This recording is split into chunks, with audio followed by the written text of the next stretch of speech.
দুরুদ শরীফের দ্বারা আল্লাহ ও তার রাসূলকে গুরুত্ব দেয়া হয়। সুবহানাল্লাহ।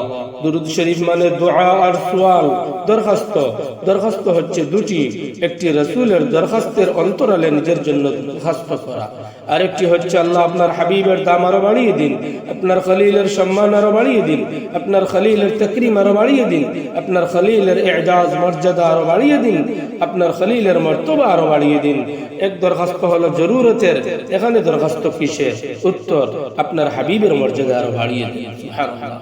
তাহলে দুরূদ শরীফ যদি কেউ প্রতিদিন 100 বার পড়ে, তাহলে তাকে বাজারে গেলে মানুষ সম্মান দিবে, কোনো সন্দেহ নেই যে আল্লাহ তাআলা এটি বড় পছন্দ করেন। যে পড়বে তাকে মহব্বত করবেন। দুরূদ শরীফ পড়নেওয়ালা যেন নিজের সমস্ত চাওয়া, নিজের সমস্ত ইচ্ছা, নিজের সমস্ত দরখাস্তকে আল্লাহর মাহবুবের জন্য কুরবানি করেছে। সে নিজের হাজত চাওয়া থেকে আল্লাহর রাসূলের উপর দুরূদ শরীফ পড়াকে দাম দিয়েছে, বরং এটি তার কাছে জীবনের সবচেয়ে বেশি প্রিয়। নিজের জন্য দরখাস্ত করার চেয়ে দুরূদ শরীফ পড়া তার কাছে সবচেয়ে বেশি প্রিয়। তাহলে আল্লাহ আর আল্লাহর রাসূল যেটি পছন্দ করে সে এটিকে গুরুত্ব দিয়েছে।